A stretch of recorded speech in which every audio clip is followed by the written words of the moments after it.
My husband sued for full custody, calling me unstable. My daughter asked the judge, "Can I show you what Daddy does?" When the screen lit up, the judge ordered the doors locked. Hello everyone. Thank you all for joining us today on this wonderful journey. I invite you to prepare a warm cup of water, settle into your favorite comfortable spot, and let the day's tensions melt away. Now, let's embark on our story together. On the day my life was supposed to end, the courtroom smelled of lemon polish and old paper. That specific scent will haunt me forever. My husband, Preston, sat across the aisle in his $3,000 Italian suit, checking his watch as if he were waiting for a boring meeting to wrap up. He didn't look at me. He hadn't really looked at me, in years. Beside him, his lawyer was stacking papers that detailed exactly why I, Meredith, was unfit, unstable, and unworthy of raising our 7-year-old daughter, Ruby. The judge was reading through the final decree. Every word felt like a stone being placed on my chest. I was about to lose my house. I was about to lose my dignity.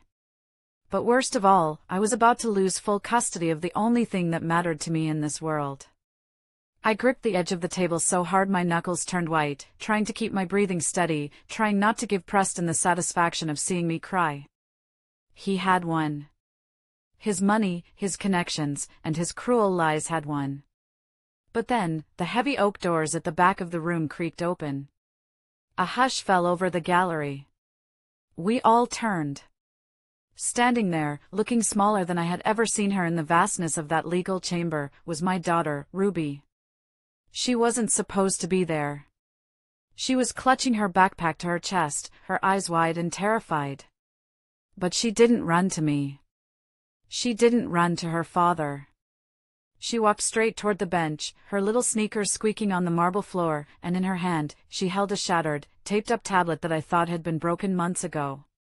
She looked up at the intimidating man in the black robe and asked a question that stopped my heart cold. "Your Honor, can I show you something?" "Daddy said Mommy isn't allowed to know, but I think you should see it." The judge paused. Preston half rose from his seat, panic flashing in his eyes for the first time. What happened next didn't just change the verdict. It changed everything. But before I tell you what was on that screen, what made the judge order the bailiff to lock the doors, I need to tell you how we got here. I need to tell you how a woman who thought she had the perfect marriage ended up sitting in that chair, waiting to be destroyed. Before we begin this journey together, please take a moment to like this video and comment down below which city or state you are listening from. It helps me so much to know I am connected with friends all over the country. Thank you for your kindness. Now, let's go back to the morning everything fell apart. Part 1, The Silent Wall and the Forgotten Wife. 950 words. The morning my world collapsed began with the smell of burnt toast and the overwhelming silence that had become the soundtrack of my life. It was a Tuesday in November, one of those crisp, gray mornings in Connecticut where the frost clings to the windows like lace. I had been up since 5:30. That was my routine. I moved through our large, beautiful suburban kitchen like a ghost, careful not to cling any pans or let the cabinet doors snap shut. Over 15 years of marriage, I had learned that Preston valued peace above all else in the morning. He needed his environment to be seamless, efficient, and quiet. I wasn't just a wife, I was the stage manager for his successful life. I laid out his vitamins next to his plate. I checked the collar of his white dress shirt one last time to ensure the starch was crisp, just the way he liked it. I placed the keto-friendly almond flour pancakes on the warming rack. Everything had to be perfect. It was a habit born of love, I told myself, but deep down, I knew it was a habit born of fear. Not fear of physical harm, but fear of his disapproval. Fear of that withering sigh he would give if the coffee was lukewarm or if I asked him a question while he was reading the news on his phone. At 6 o'clock sharp, I heard his footsteps on the stairs. Heavy, rhythmic, confident. Preston walked like a man who owned the ground beneath his feet. He entered the kitchen, smelling of expensive aftershave and success. He didn't say good morning. He walked past me as if I were part of the appliances, pulled out his chair, and sat down. Coffee, he said, without looking up from his phone. I poured the steaming dark roast into his favorite mug and placed it silently by his right hand. Here you go, honey, I said, my voice sounding too eager, too desperate for a scrap of connection. I made sure to use the beans you brought back from the city. He took a sip, grimaced slightly, and set the mug down with a little too much force. It's bitter, Meredith. You ground the beans too fine. Again. My chest tightened. I'm sorry. I used the setting you showed me last week. Well, fix it for tomorrow, he muttered, scrolling through an email. I have a board meeting at 10. I need to be sharp, not distracted by bad coffee. I stood by the counter, wringing my hands in my apron. I wanted to tell him that the grinder was broken. I wanted to tell him that I had a headache that had lasted for 3 days. I wanted to ask him why he hadn't touched me in 6 months. But I swallowed it all. Silence was safer. I looked at him, the graying temples that made him look distinguished, the sharp jawline. He was a handsome man. He was the man I had given up everything for. I used to be an interior designer. I had talent. I had clients. But when we got married, Preston told me that his wife didn't need to work. He wanted a partner who could manage his home, raise his children, and host his dinner parties. He wanted a legacy, he said. And I, young and blindly in love, had agreed. I thought I was building a life. I didn't realize I was slowly erasing myself. The heavy atmosphere shifted only when we heard the thumping of small feet running down the hallway. Daddy! Mommy! Ruby burst into the kitchen, her hair a tangled mess of morning curls, her pajama top buttoned wrong. She was the sun in our gray sky. 7 years old, with eyes that saw too much and a heart that felt too deeply. Preston's face transformed instantly. The cold, indifferent mask fell away, replaced by a beaming, fatherly smile. He put down his phone. There she is, he boomed, holding out his arms. There's my little genius. Come here, Ruby do. Ruby giggled and climbed onto his lap. Daddy, are you going to work again? I have to, sweetheart. Daddy has to make the money so we can keep this big house and buy you all those Lego sets you like. You want the new Mars rover set, don't you? Yes. Ruby cheered. I watched them from the sink, a painful lump forming in my throat. He was so warm with her. Why couldn't he spare just an ounce of that warmth for me? Was I so unlovable? I placed Ruby's plate of scrambled eggs on the table. Eat up, sweetie, I said softly. The bus comes in 20 minutes. Preston checked his watch, a Rolex I had saved up for 2 years to buy him for his 40th birthday. He set Ruby down abruptly. All right, playtime is over. I have to go. He stood up, grabbed his briefcase, and smoothed his jacket. He kissed Ruby on the top of her head. Be good. Listen to your mother. He said it automatically, like a script. He walked toward the garage door. Preston? I called out. Will you be home for dinner? I was thinking of making that pot roast you like. He didn't turn around. He opened the door, the cold November air rushing in. Don't wait up. I have a client dinner. I'll be late. And then he was gone. No kiss goodbye. No I love you. Just the sound of the heavy door clicking shut and the roar of his luxury sedan engine fading down the driveway. I stood there in the silence, the smell of his aftershave lingering in the air like a ghost. I felt invisible. I looked at Ruby, who was happily eating her eggs, oblivious to the fact that her mother's heart was breaking a little more every single day. I told myself it was just a phase. Men get stressed. Work is hard. I just needed to try harder. Be a better wife. Be quieter. Be more perfect. I spent the morning cleaning a house that was already spotless. I scrubbed the floors until my knees ached. I reorganized the pantry. I was trying to scrub away the anxiety gnawing at my gut. At noon, just as I was finishing a load of laundry, the doorbell rang. It was a courier. "Delivery for Meredith Miller," the man said, handing me a thick, heavy envelope. My heart skipped a beat. I wasn't expecting anything. I signed for it, my hands trembling slightly. The return address was a law firm in the city. Vance and Associates. I didn't recognize the name. I walked into the living room and sat on the edge of the beige sofa Preston had picked out. I tore open the tab. I pulled out a stack of stiff, legal documents. The words at the top of the page blurred before my eyes, then snapped into terrifying focus. Petition for dissolution of marriage. Petitioner, Preston Miller. Respondent, Meredith Miller. I couldn't breathe. The room started to spin. I flipped the page, reading frantically. He wasn't just filing for divorce. The accusations jumped out at me like physical blows. Unstable emotional state. Failure to contribute to the household. Requesting full physical and legal custody of the minor child, Ruby Miller. Requesting exclusive use of the marital residence. He wanted everything. He wanted the house. He wanted the money. He wanted Ruby. He was throwing me out like garbage. "No," I whispered, the sound choking in my throat. "No, this can't be real." I stood up, the papers scattering onto the floor.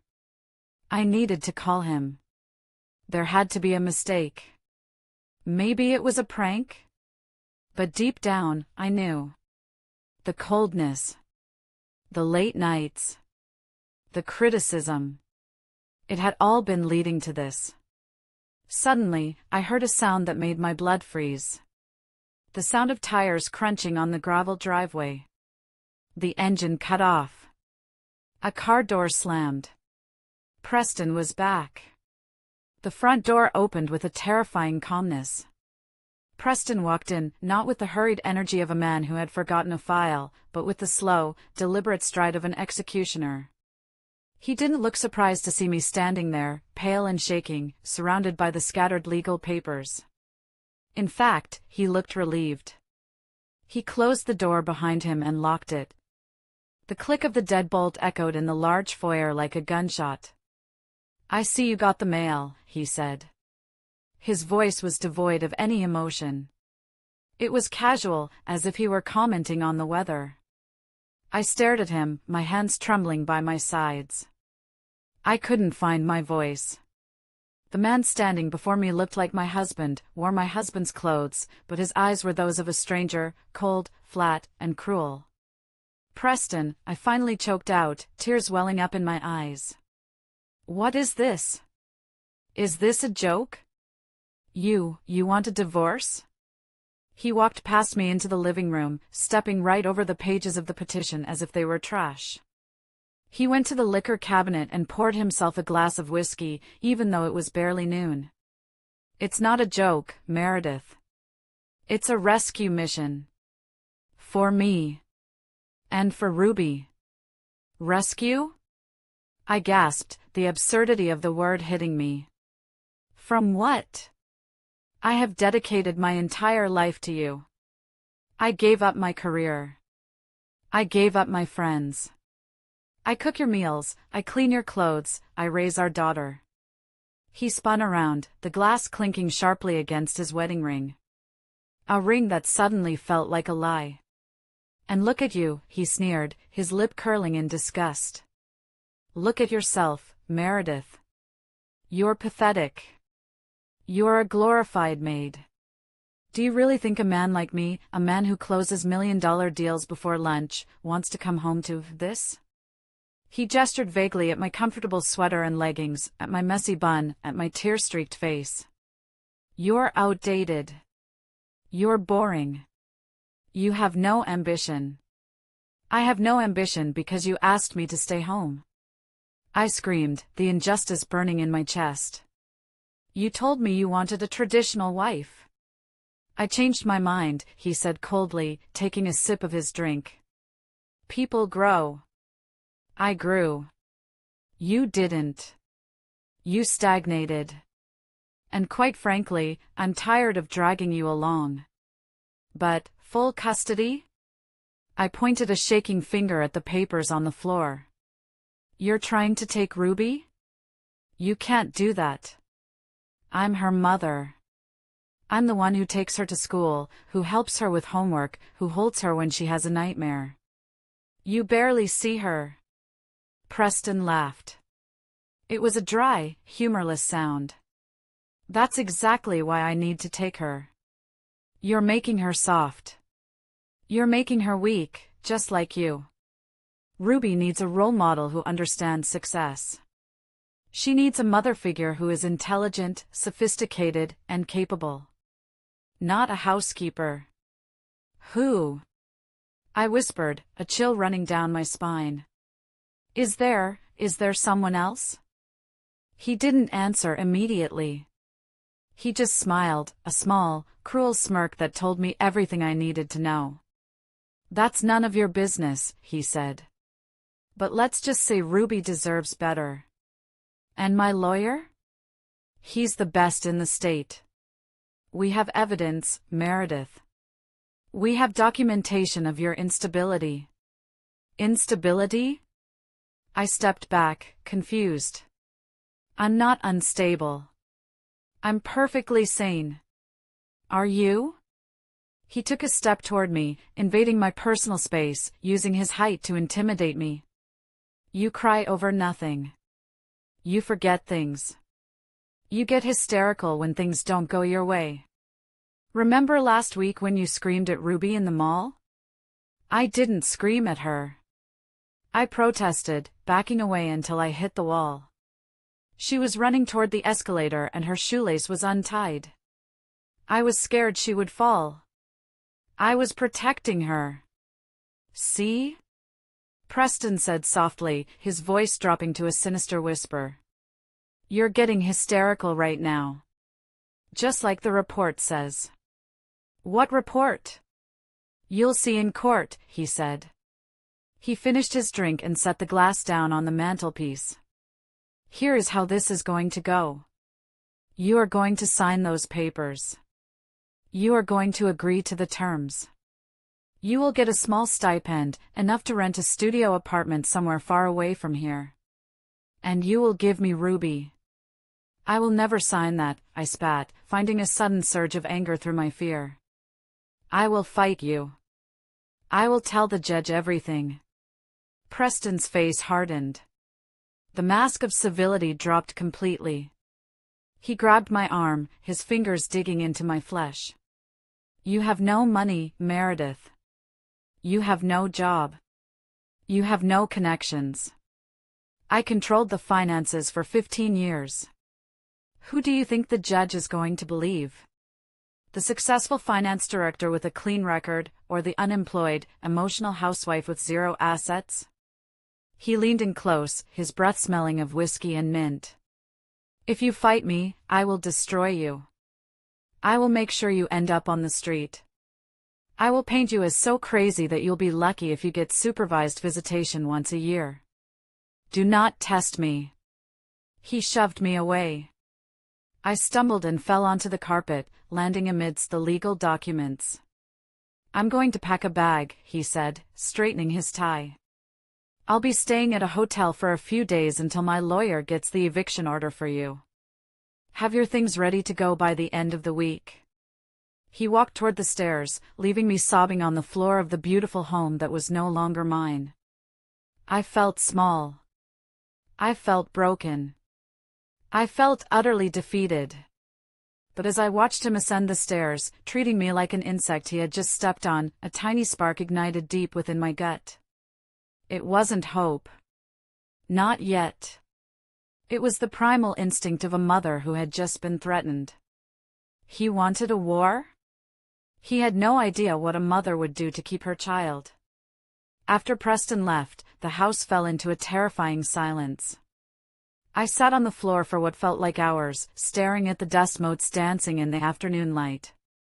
My mind, usually so organized, was a chaotic storm. How did I miss this? How did I let it get this bad? But as the initial shock began to fade, replaced by a cold, aching clarity, I realized I hadn't missed the signs. I had ignored them. I had buried them under layers of excuses because the truth was too painful to face. I thought back to 6 months ago. That was when the business trips started to increase. Preston had always traveled for work, maybe once a month to Chicago or New York. But suddenly, he was gone every weekend. Emergency client meetings, he'd say. Merger negotiations. He would come home smelling of expensive hotel soap and a distinct, woody perfume that certainly wasn't mine. When I asked him about it, he'd roll his eyes. "It's the room diffusers at the Ritz, Meredith. Don't be paranoid. It's unbecoming." So I stopped asking. I told myself I was crazy. Then there were the mood swings. He became critical of everything. The way I dressed, frumpy. The way I laughed, too loud. He stopped wearing his wedding ring at home, claiming it irritated his skin after playing golf. I swallowed that lie too. But the biggest red flag, the one that should have made me run for the hills, was the money. About 3 months ago, I tried to buy Ruby a new winter coat online. The card was declined. When I called Preston, he exploded. He told me I was spending too much on groceries, that the market was down, that we needed to tighten our belts. He put me on a strict cash allowance. He took away my access to the main credit cards, saying he needed to consolidate debt. Like a fool, I handed them over. I trusted him. He was the finance expert, after all. "I need to know," I whispered to the empty room. "I need to know how bad it is." I scrambled up from the floor and ran to Preston's home office. He usually kept it locked, but in his arrogance today, he had left the door slightly ajar. I rushed to his desktop computer. My hands were shaking so badly I could barely type. I tried to guess his password. Ruby 2015? No. Meredith? Definitely not. I tried his birthday. No. Then I remembered. The new car he was obsessed with. Aston Martin 007. The screen unlocked. I didn't care about his emails right now. I went straight to the banking portal. We had a joint savings account, our rainy day fund, and Ruby's college fund. The last time I had seen a statement, over a year ago, there was nearly $300,000 in there. Money we had saved from the sale of my apartment before we got married, plus his bonuses. I clicked on savings. The page loaded. My breath hitched in my throat. I blinked, thinking my eyes were deceiving me. I refreshed the page. $0. 0. Oh my God, I gasped, clutching my chest. Oh my God, Preston. I clicked on transaction history. The screen filled with transfers. It wasn't one big withdrawal. It was a systematic draining of our life. 5,000 here. 10,000 there. All transferred to an entity called Sterling Consulting LLC and another account in the Cayman Islands. He had been stealing from us for months. He had emptied Ruby's college fund. He had taken every penny of the safety net I thought we had. I checked the checking account. There was $500 left. $500 to last me, forever? Panic, cold and sharp, seized my lungs. I was hyperventilating. I was a 42-year-old woman with no job, no resume for the last 15 years, and now, absolutely no money. He hadn't just left me, he had crippled me. He wanted to ensure I couldn't hire a lawyer. He wanted to make sure I couldn't fight back. I clicked on the credit card statements. My stomach turned as I scrolled. While he was telling me to tighten my belt on groceries, he was spending thousands. Tiffany & Company, $4,500. The Four Seasons Hotel, $2,800. Saks Fifth Avenue, $1,200, women's handbags. I hadn't received any jewelry.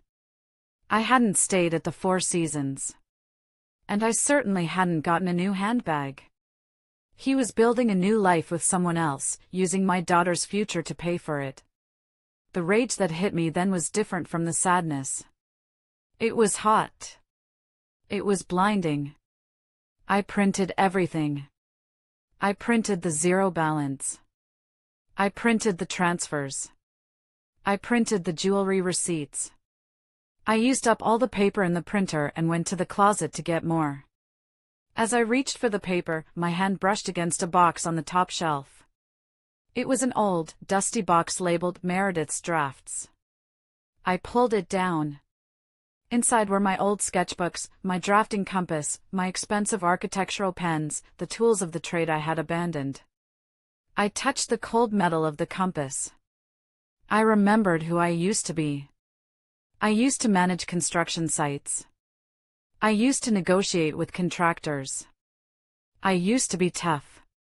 Preston had convinced me that Meredith the architect was too hard, too masculine. He had molded me into Meredith the housewife. But Meredith the housewife couldn't survive this.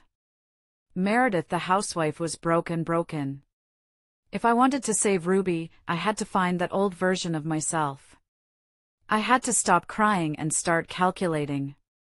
My phone buzzed in my pocket. It was a notification from the school app. Bus arriving in 10 minutes. Ruby. I wiped my face aggressively with my sleeve. I couldn't let her see me like this. I grabbed the stack of printed evidence and hid it under my mattress. I washed my face with cold water. I wasn't just fighting for money. I was fighting for my daughter. And Preston Miller had made a fatal mistake. He thought taking my money made me weak. He forgot that a mother with her back against the wall is the most dangerous creature on earth. The next morning, after I put Ruby on the school bus, forcing a smile so bright it hurt my face, I knew I needed help. But who? Preston had slowly isolated me from my friends over the years. They're jealous of our lifestyle, he'd say. Or, they're bad influences. Now I realized it was a strategic move to leave me alone when the end came. I sat in my car, staring at the steering wheel, my mind racing. I needed someone who knew Preston. Someone who knew his secrets but wasn't under his spell. Then, a name popped into my head. Sarah. Sarah was Preston's executive assistant for 5 years. She was efficient, kind, and she always sent me reminder texts for Ruby's birthdays. But 6 months ago, she was abruptly fired. Preston told me she was stealing office supplies, but it never sounded right. Sarah was the type of woman who returned a pen if she accidentally took it home. I found her number in my old contacts. My thumb hovered over the call button. Would she even talk to me? I was the wife of the man who fired her. I dialed. It rang 4 times. Hello? Her voice was guarded. Sarah? It's Meredith Miller. Silence. Then, a heavy sigh. Mrs. Miller. I wondered when you'd call. My heart leaped. You did? I heard about the filing. News travels fast in the firm, even for us ex-employees. Sarah, I need to talk to you. Please. I don't know who else to turn to. We met an hour later at a greasy spoon diner on the edge of town, a place Preston wouldn't be caught dead in. Sarah looked tired. She was stirring her coffee nervously when I slid into the booth opposite her. I don't have much money, Sarah, I started, being honest. I can't pay you for information. But he's trying to take Ruby. He took everything. Sarah looked up, her eyes softening. He's a monster, Meredith. I tried to warn you, but I couldn't get past his gatekeepers. Why were you really fired? I asked. Sarah looked around to make sure no one was listening. I wasn't fired for stealing supplies.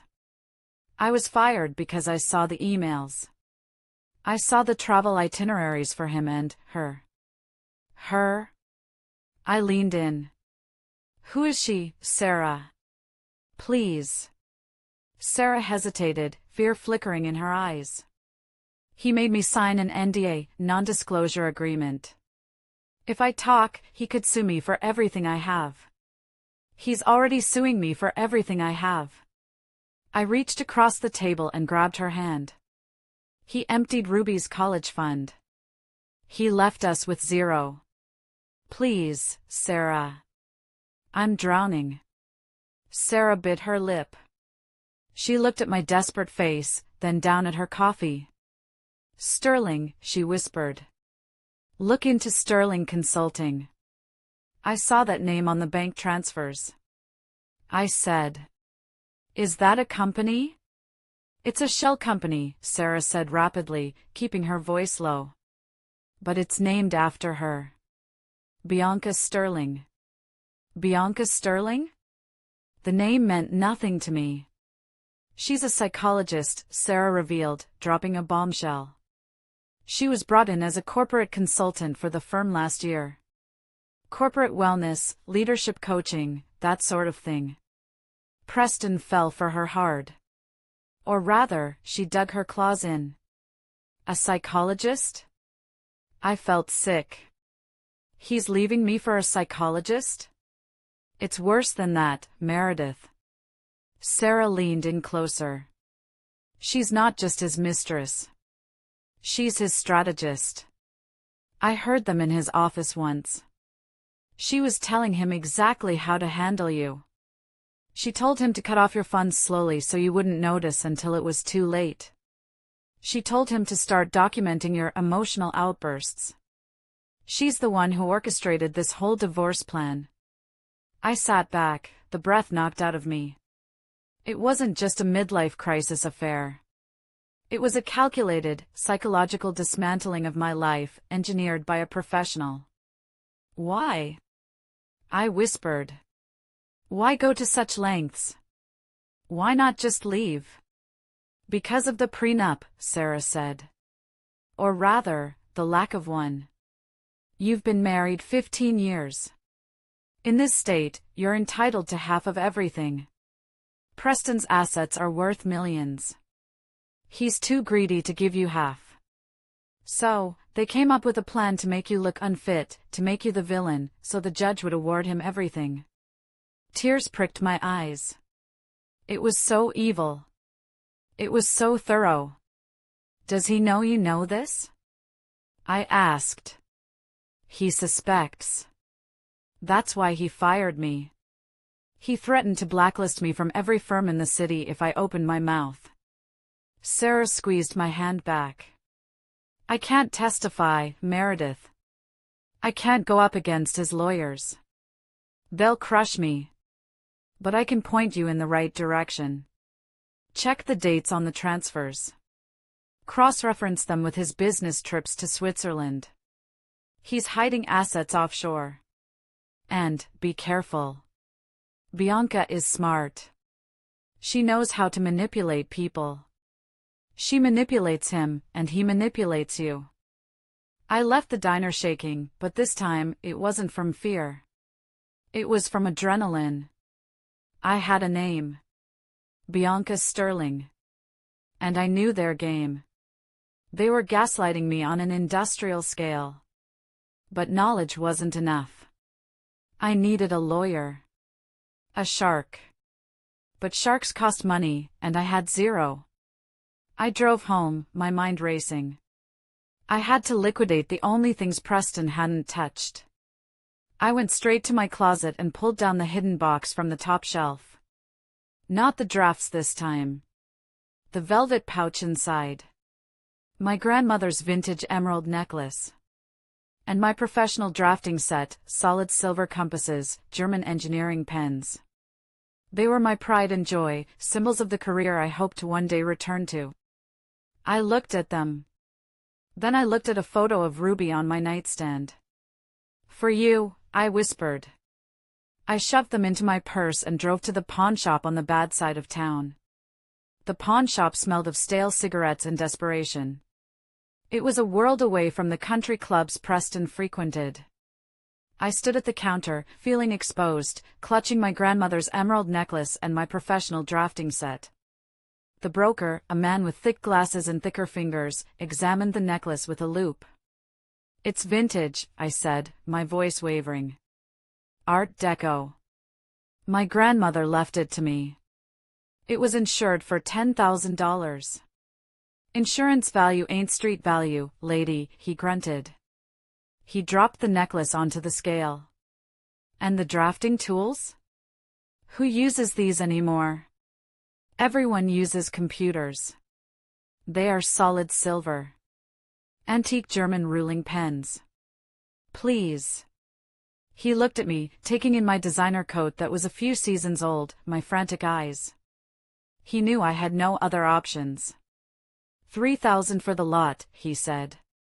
$3,000? That necklace alone is worth. Take it or leave it. I swallowed my pride. $3,000. It was barely enough for a retainer, let alone a legal battle. But it was $3,000 more than I had this morning. "I'll take it," I whispered.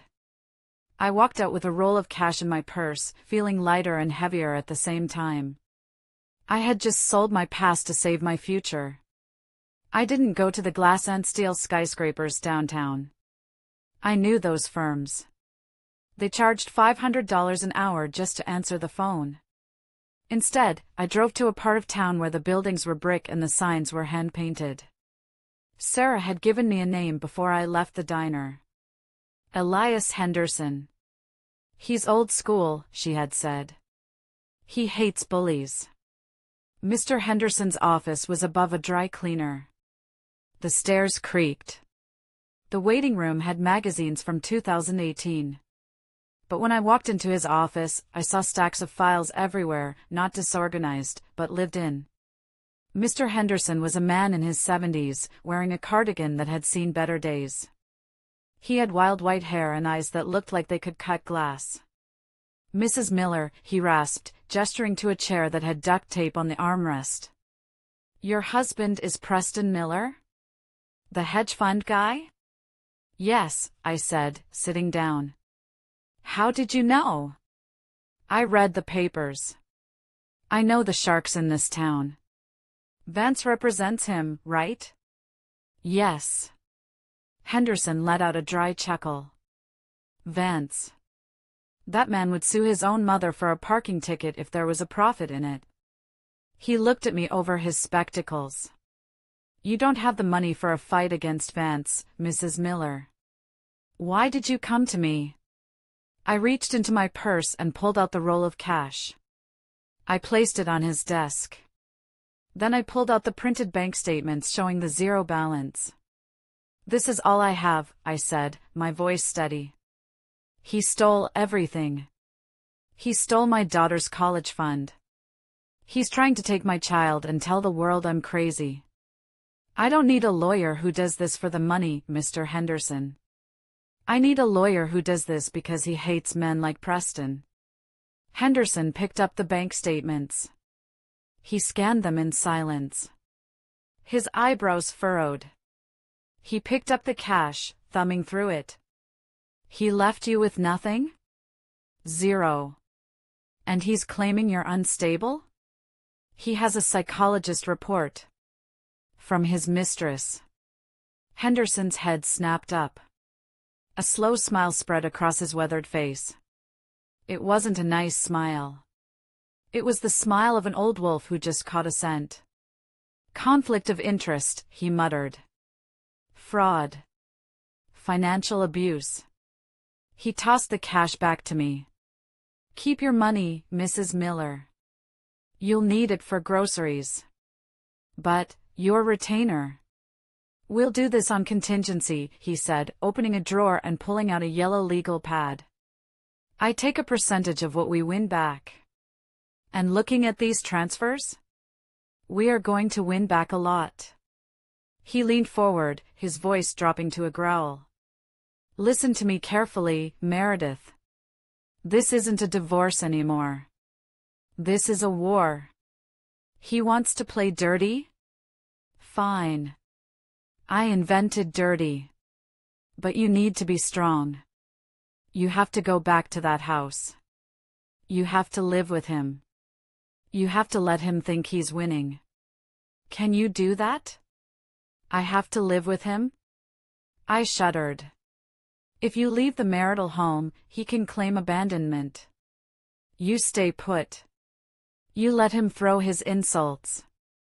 You let him parade his ego. And while he's busy gloating, we are going to dig. He handed me a pen.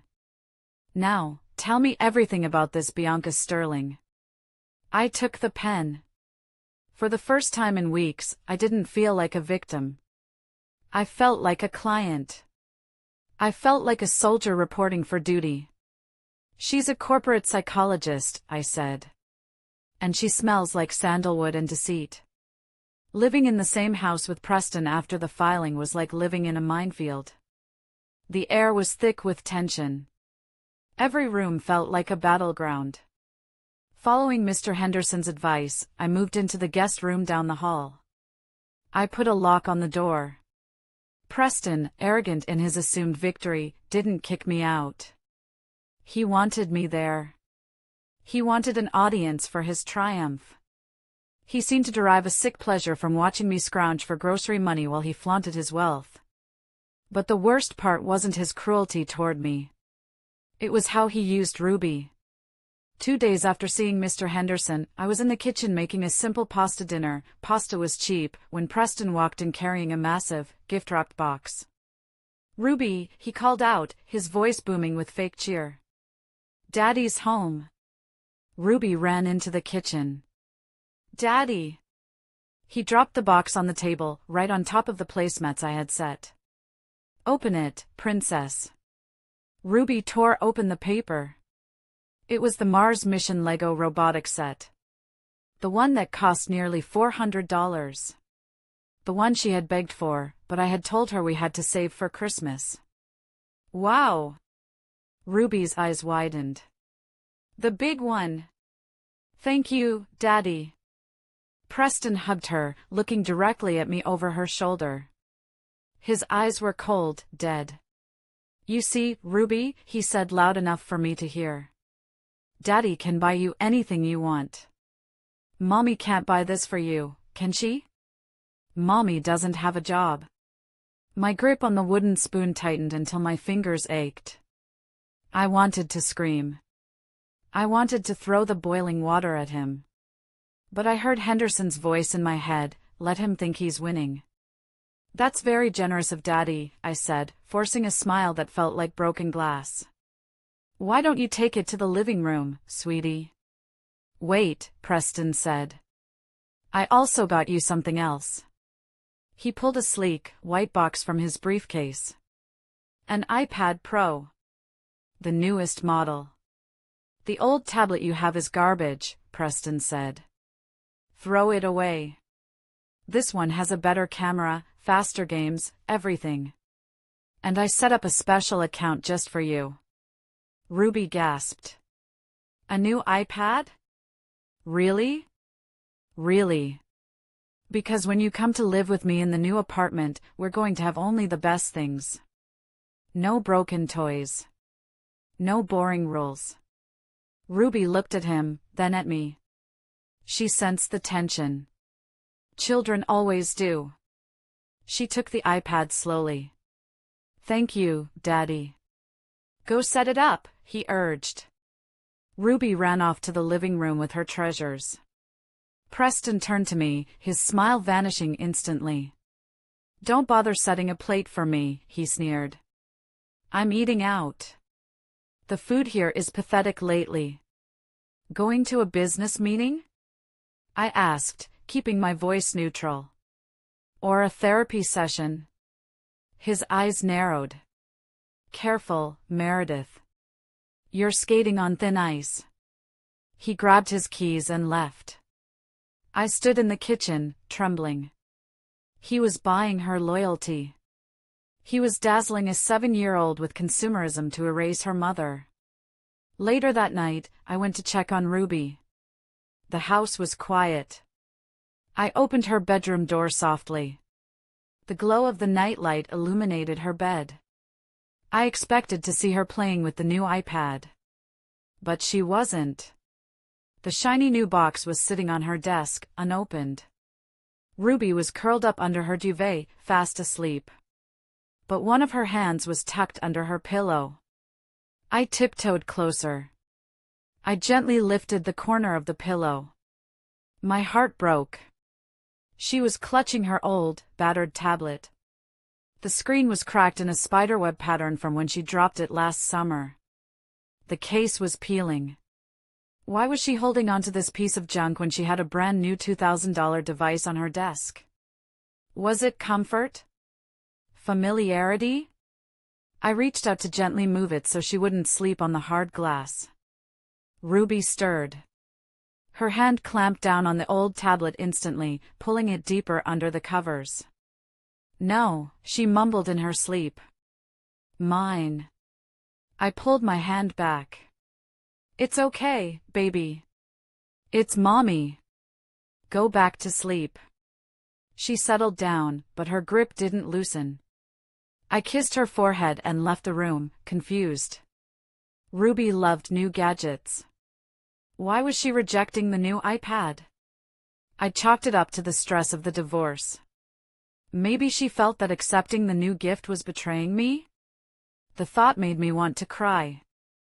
I was dragging my daughter into a war she didn't understand. But I was wrong. Ruby understood far more than I did. And that old, broken tablet wasn't just a toy. It was a weapon. I just didn't know it yet. The following Friday, Mr. Henderson called me with urgent instructions. I need you out of the house for a few hours tonight, he said. I have a private investigator watching the property. We suspect Preston brings her there when he thinks you're gone. You want me to leave them alone in my house?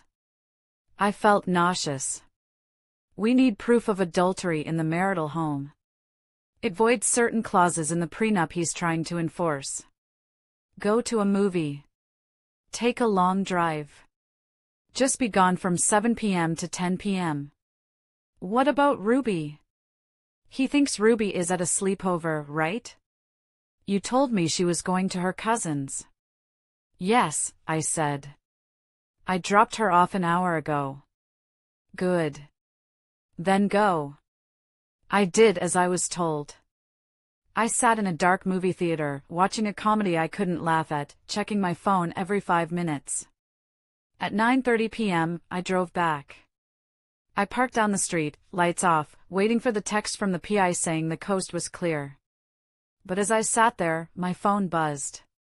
It wasn't the PI. It was my sister, calling from the landline at her house. Meredith, she sounded panicked. Did you pick up Ruby? What? No. She's at your house. She's not, my sister said. We were playing hide and seek in the backyard. I went inside to get juice, and when I came back, she was gone. Her backpack is gone. I thought maybe you came and got her early. Ice water flooded my veins. I didn't pick her up. Oh my God. I'm looking everywhere, Meredith. I'm calling the neighbors. I hung up and started the car. Panic, raw and blinding, took over. Where would she go? She was 7. Then it hit me. Ruby had been acting strange about protecting her things. She had been worried about her Lego set. She walked home. My sister lived only 4 blocks away, through a wooded path Ruby knew well. I sped toward my house. If Ruby walked home, and Preston was there with her. I pulled into the driveway.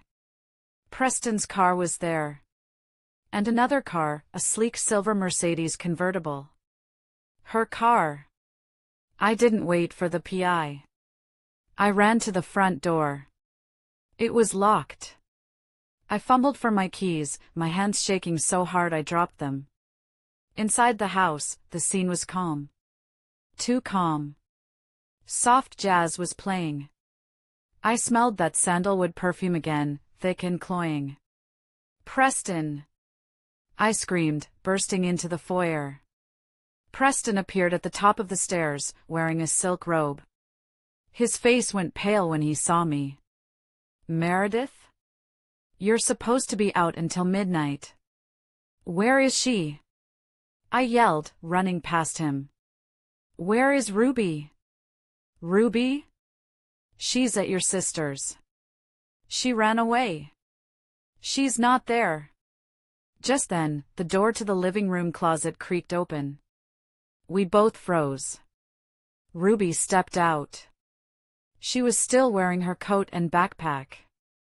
She looked terrified, her eyes darting between me and her father. Ruby! I dropped to my knees and pulled her into a hug. Oh my God, you scared me to death. Why did you leave Auntie's house? I forgot my tablet, she whispered, clutching her backpack straps. The old one. I needed it. Preston came down the stairs, his eyes narrowing. You walked home alone in the dark for a broken piece of junk? Then, a voice drifted from the kitchen. A woman's voice. Smooth, confident, and annoyed. Preston, darling? Is the wife back early? We haven't finished our wine. Bianca Sterling walked into the hallway. I looked up. It was the first time I saw her in the flesh. She was stunning. Tall, blonde, wearing a cashmere dress that probably cost more than my car. But her eyes were cold. Calculation flickered in them as she looked at me, then at Ruby. So this is the child, Bianca said, looking at Ruby like she was a specimen in a jar. She looks disheveled. Get out, I snarled, standing up and shielding Ruby with my body. Get out of my house. Preston stepped between us.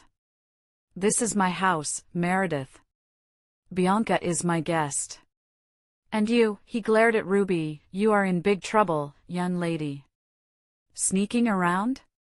Spying? I wasn't spying. Ruby cried, her voice shrinking. I just wanted my tablet. Go to your room, Preston ordered. Now! Ruby ran up the stairs, sobbing. I turned to Preston and Bianca.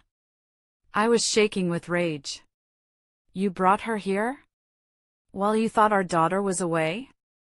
You are disgusting. Bianca laughed softly. She walked up to me, invading my space. She smelled expensive and toxic. Don't be dramatic, Meredith, she said. Her voice was the one from the nightmares. I'm just inspecting my future home. It needs a lot of work. The decor is so 2010. She smirked and turned to Preston. Call me when you've handled the help, darling. She walked out the front door. I looked at Preston. He didn't look ashamed. He looked annoyed that his evening was ruined. You're going to lose her, Preston, I whispered. You're going to lose Ruby. I'm not losing anything, he hissed. But you? You just proved you can't even keep track of your child for one evening. Neglect. Add that to the file. He stormed upstairs. I collapsed on the stairs, burying my face in my hands. He was twisting everything. Even Ruby running away because she missed her home was being twisted into my negligence. I didn't know then that Ruby hadn't just come back for the tablet. And she hadn't just been hiding in the closet. She had been there for 10 minutes before we arrived. Long enough to see things. Long enough to hear things. The week before the trial, Mr. Henderson called me into his office. The air in the room was heavy. He had a thick document on his desk. "It's here," he said grimly. "The psychological evaluation." My stomach dropped. But I never met with a psychologist. How can there be an evaluation? That's what I said. But Dr. Sterling is creative. He slid the report across the desk. The cover sheet read, Psychological Assessment of Competency, Meredith Miller. Prepared by Dr. Bianca Sterling, Ph.D., licensed clinical psychologist. I opened it. My hands shook as I read the first paragraph. Subject displays classic symptoms of borderline personality disorder, characterized by severe emotional instability, erratic behavior, and an inability to prioritize the child's safety. "This is a lie," I whispered. "Borderline? I've never been diagnosed with anything." "Keep reading," Henderson said. I turned the page. It was a list of observed incidents. Incident 1, subject was observed in the city center mall, violently grabbing the child by the arm and screaming aggressively. The child appeared terrified and was crying. "That was the escalator," I cried. "She tripped. I caught her. She was crying because she scraped her knee." Incident 2, subject was observed in the park, appearing disoriented and manic, crying uncontrollably while the child played unattended nearby. "That was the day my mother died," I said, tears streaming down my face. "I got the call while I was at the park. I sat on the bench and cried for 10 minutes. Ruby was playing in the sandbox 5 feet away. I wasn't manic, I was grieving." "She's twisting everything," Henderson said, slamming his fist on the desk. "She's taking real moments from your life and rewriting the context to make you look insane. It's called gaslighting by proxy. But how does she know these things?" I asked. "She wasn't there." "Preston," Henderson said. "Preston told her. Or..." He paused. "Or she was stalking you." A chill went through me. The woman I saw in my hallway, the woman who looked at my daughter like a bug, had been watching us? "There's more," Henderson said. "Look at the recommendation." I flipped to the last page. Conclusion: It is my professional opinion that Meredith Miller poses a significant psychological risk to the development of Ruby Miller. I strongly recommend full legal and physical custody be awarded to the father, Preston Miller, with supervised visitation only for the mother, pending psychiatric intervention. Supervised visitation? I choked. Like a criminal? I can't be alone with my own daughter? "That's what they want," Henderson said. "They want to erase you, Meredith. If the judge believes this report, and Dr. Sterling has a lot of credentials, you lose." "Can't we prove she's biased?" I asked, desperate. "She's sleeping with him. She's his mistress." "We know that," Henderson sighed, rubbing his temples. "But proving it in family court is harder than you think. Unless we have photos of them in bed together, or financial proof that he paid her for this report, it's just your word against a respected doctor. And right now, your word is unstable. I stared at the signature at the bottom of the page. Bianca Sterling. The loops of her handwriting looked like barbed wire. "She's not a doctor," I said, my voice hardening. "She's a hitman." "We have one chance," Henderson said. Cross-examination. I have to tear her apart on the stand. I have to make her slip up. But you have to be made of stone, Meredith. Preston's lawyer, Vance, is going to use this report to bait you. He will say horrible things to you in court to make you scream, to make you cry. If you shed one tear, you prove Dr. Sterling right. "I won't cry," I said, though I was crying right now. "You have to be perfect," Henderson warned. "Because if you crack, even for a second, Ruby goes to Switzerland." I drove home in a daze. The world felt like it was closing in. I looked at the passenger seat where Ruby usually sat. Her booster seat looked so empty. Switzerland. They were going to take my baby to another continent. I got home and walked into the kitchen. Preston was there, drinking wine. He looked at my tear-stained face and smirked. "Read the report?" he asked. I didn't answer. I walked past him. "She's very thorough, isn't she?" he called after me. "Bianca really captured the real you." I stopped. I turned slowly. "You are going to hell, Preston," I said quietly. "Maybe," he laughed. "But I'll be in hell with the house, the money, and the kid." "And you?" "You'll just be a lonely, crazy cat lady." I went to my room and locked the door. I pulled out my old drafting compass. I held the sharp point in my hand, grounding myself. "I will not crack," I told myself. "I will not crack."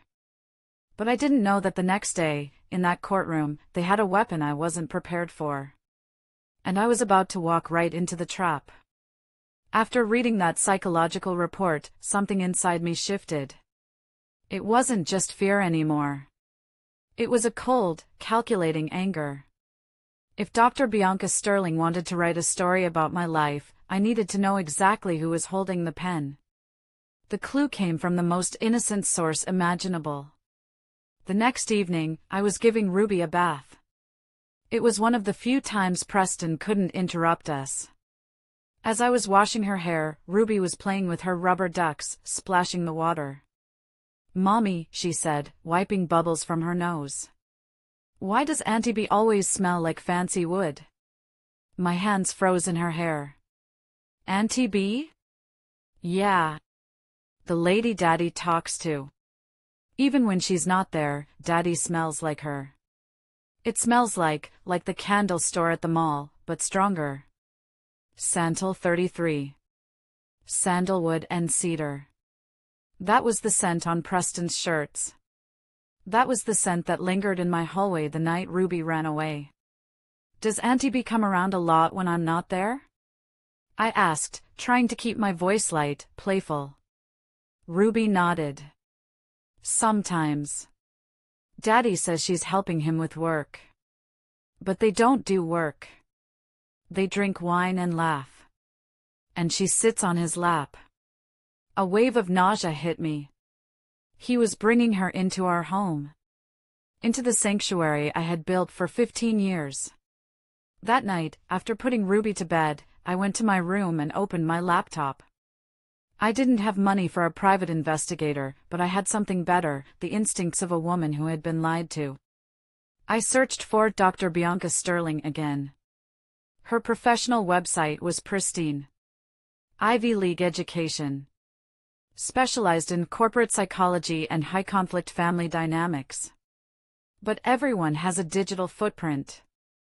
I searched Instagram. Her account was private. Of course. But then I remembered Sarah, Preston's ex-assistant. She had mentioned that Bianca was a consultant for the firm.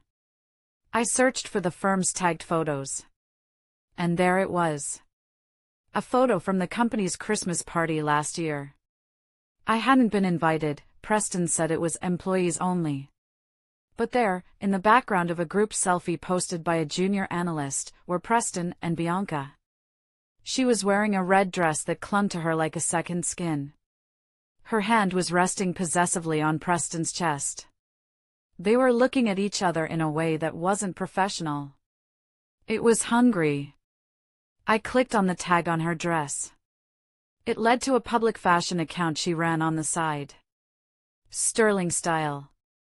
I scrolled down. My heart hammered against my ribs. October 12th, a photo of a diamond bracelet on a delicate wrist. Caption, from my favorite client. He knows how to treat a woman. I checked my credit card statements from Part 3. October 12th, Tiffany & Company, $4,500.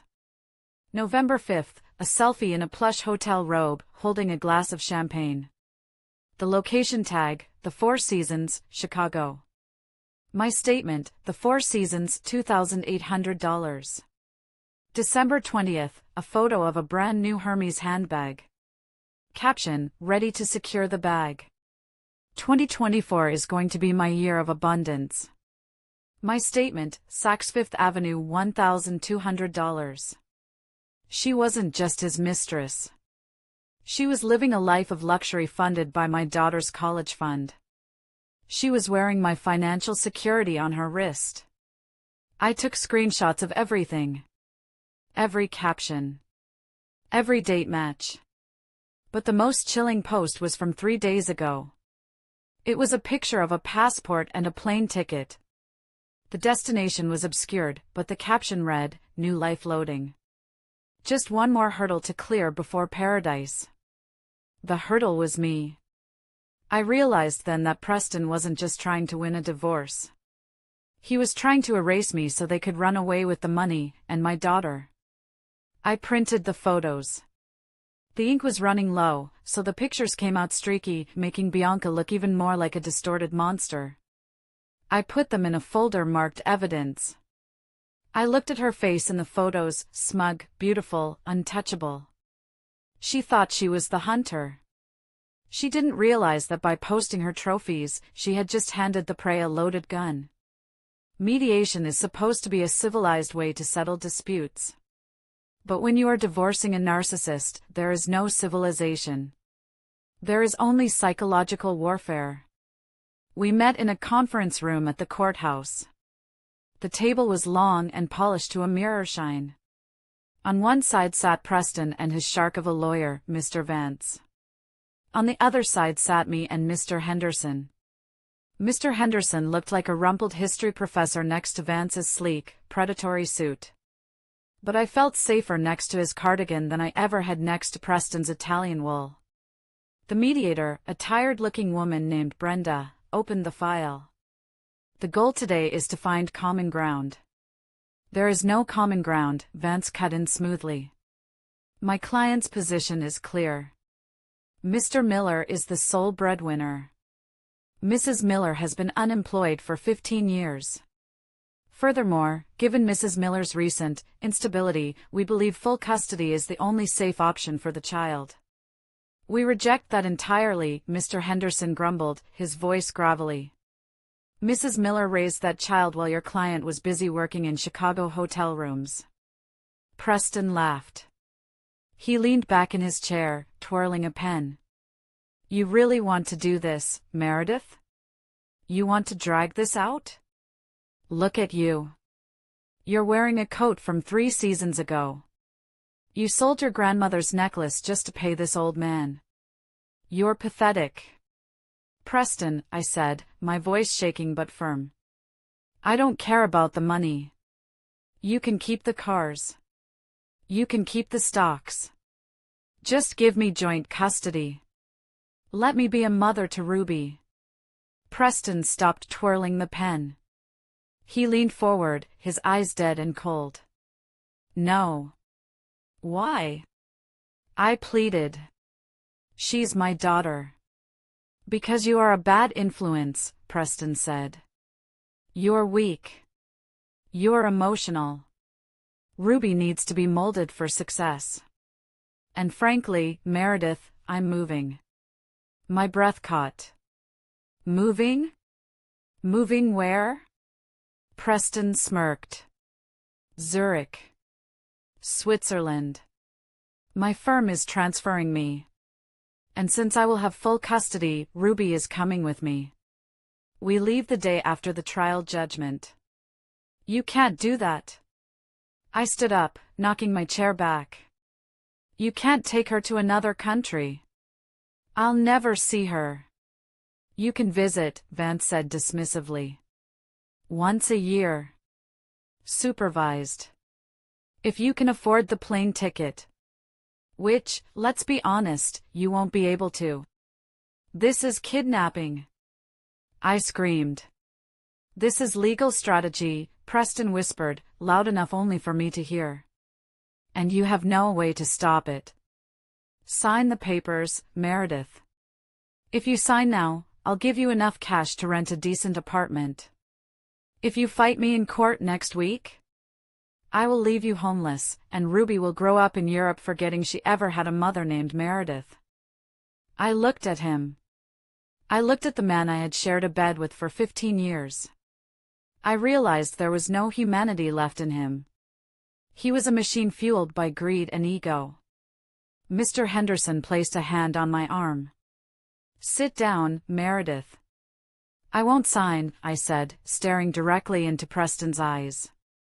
I would rather live in a cardboard box than sell my daughter to you. Preston sighed, checking his Rolex. Have it your way. See you in court. Make sure you wear something nice.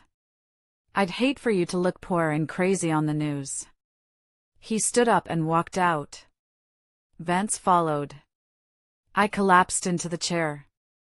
Switzerland, Mr. Henderson? Can he really do that? If he gets full custody? Yes, Henderson said grimly. He has the money to expedite passports. He has the job transfer papers. It's a valid reason to relocate.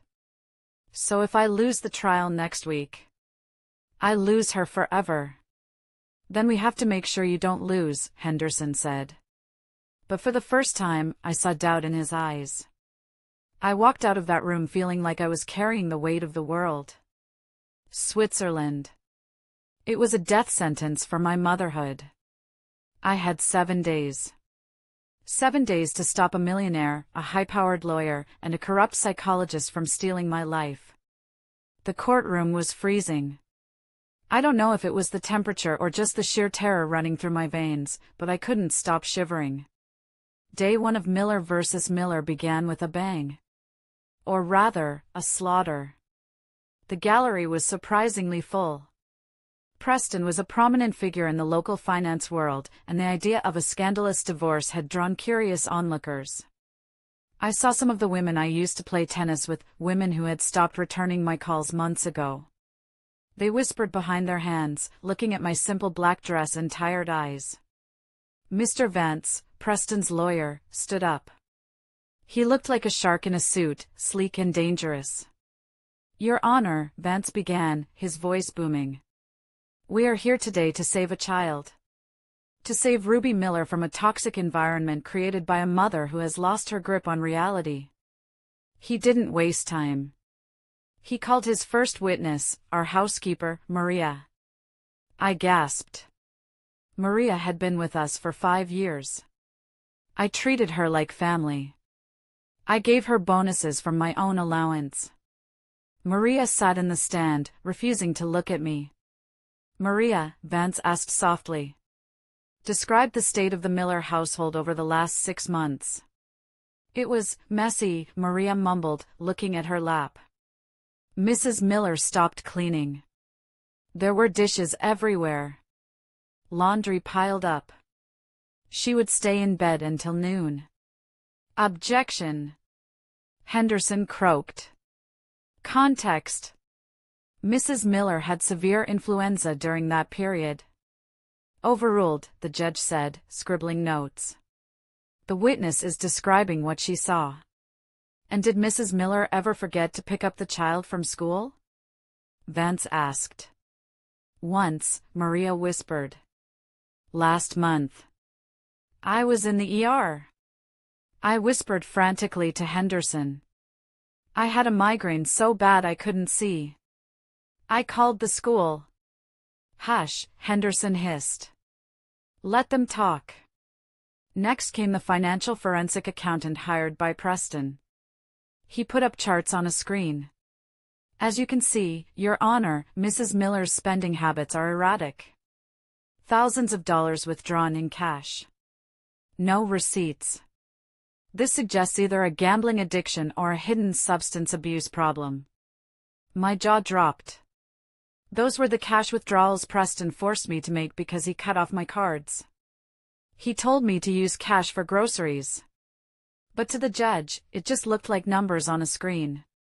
Numbers that painted me as irresponsible and secretive. Preston sat at the plaintiff's table, his face a mask of sorrowful concern. He shook his head sadly every time a new fact was revealed, as if to say, "See what I've had to put up with?" By the time lunch recess was called, I felt stripped naked. They had twisted my illness into laziness. They had twisted my financial abuse into addiction. I sat on a bench in the hallway, eating a stale sandwich Mr. Henderson had brought me. "They're winning," I said, my voice hollow. "The judge hates me." "Did you see the way he looked at me when they showed the photos of the dirty kitchen?" "It's a show, Meredith," Henderson said, though he looked worried. "They are throwing mud. Our turn comes when we cross-examine. We have to wait for the big gun." "The big gun?" "Dr. Sterling," Henderson said. "She's scheduled for tomorrow morning. She is the linchpin. If her testimony stands, the judge grants custody to Preston. If we can discredit her, the whole house of cards falls." "But how?" I asked. "Sarah won't testify. We only have Instagram screenshots. The judge might not even admit them." "I'm working on it," Henderson said, but he didn't sound confident. As we walked back into the courtroom, I saw Preston standing near the water fountain. He was talking to Vance, laughing.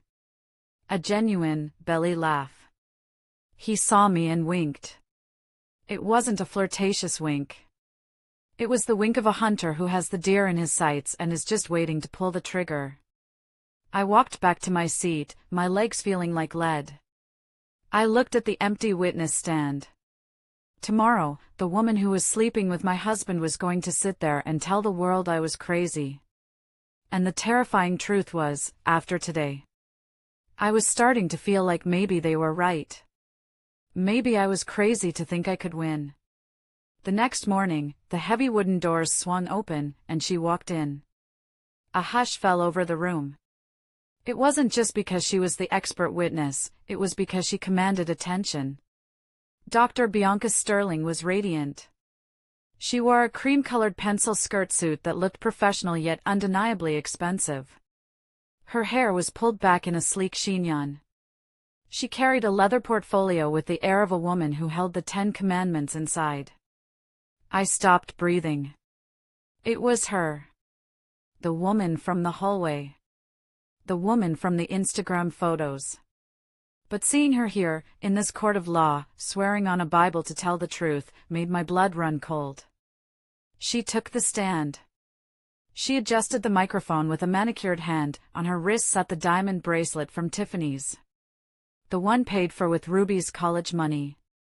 "Dr. Sterling," Vance began, his voice dripping with respect. "Please state your credentials for the court." "I hold a PhD in clinical psychology from Yale," she said, her voice smooth like velvet. "I have 15 years of experience in high-conflict family dynamics and child development. I run Sterling Consulting, a firm dedicated to family wellness." "And you were retained to evaluate the Miller family?" "I was." "What were your findings regarding Mrs. Meredith Miller?" Bianca turned her head. For a split second, her eyes met mine. There was no pity. No guilt. Only a cold, predatory amusement. "My findings were deeply disturbing," she said, turning back to the judge. "Mrs. Miller exhibits classic signs of borderline personality disorder with narcissistic tendencies. She creates chaos to garner attention. She is emotionally volatile. During my observations, I noted that she projects her own insecurities onto the child, creating a toxic dependency." "Can you give an example?" "Certainly. I observed an incident at the city park. Mrs. Miller was on a bench, crying hysterically, completely ignoring her daughter who was wandering toward the street. It was only when a stranger intervened that Mrs. Miller reacted, and her reaction was aggression toward the stranger, not concern for the child." "Liar!" I shouted before I could stop myself. "That never happened. I was crying because my mother died." "Order!" The judge banged his gavel. "Mrs. Miller, one more outburst and I will have you removed." "You see, Your Honor?" Bianca said softly, nodding sadly. The lack of impulse control. The outbursts. This is exactly what the child is subjected to daily. I clamped my hand over my mouth. I had just played right into her hands. As she continued to spew her lies, a scent wafted through the air. The ventilation system in the courtroom must have kicked on, carrying the air from the witness stand toward our table. Sandalwood. Cedar. Jasmine. It was unmistakable. It was the smell of my husband's shirts. It was the smell of the betrayal that had rotted my marriage from the inside out. I grabbed Henderson's arm. It's her, I hissed. The perfume. It's the same perfume. She's not just lying, Mr. Henderson. She's wearing the bracelet he bought her. Look at her wrist. Henderson squinted. We can't prove who bought the bracelet, Meredith. But we know. I felt like I was drowning. She's sitting there, judging me, while she's sleeping with the plaintiff. This is insane. I know, Henderson whispered. But the judge sees a PhD from Yale. He sees a calm professional. And he sees you screaming. Vance finished his questioning with a smug smile. Thank you, Dr. Sterling. Your testimony has been illuminating. Your witness, the judge said to Henderson. Henderson stood up slowly. He walked toward the stand, his old back hunched. He looked like a tired dog barking at a pristine statue. Dr. Sterling, he rasped. You say you observed Mrs. Miller. Did you ever formally interview her? I attempted to, Bianca lied smoothly. But Mrs. Miller was uncooperative and hostile. Therefore, I relied on behavioral observation, which is a standard practice in cases where the subject is resistant. Resistant? Henderson scoffed. Or unaware? Did you ever disclose to Mrs. Miller that you were observing her? It would have altered the behavior, Bianca smiled. Naturalistic observation is key. And your relationship with Mr. Miller? Henderson asked sharply. Is it strictly professional? The room went quiet. Preston stiffened. Bianca didn't blink. Mr. Miller retained my firm. We have a professional consultant-client relationship. Nothing more. Really? Henderson pulled out the grainy black and white printout of the Instagram photo I had found. Because this photo from a holiday party seems to show a rather close professional relationship. Bianca glanced at the photo and laughed. A light, tinkling laugh. Oh, counselor. That was a company party. Everyone was dancing. If standing next to a client is a crime, then half this courtroom is guilty. The judge looked at the photo. It was grainy. It was ambiguous. Mr. Henderson, the judge warned. Unless you have proof of impropriety, move on. Do not waste the court's time with gossip. Henderson looked defeated. He dropped the photo.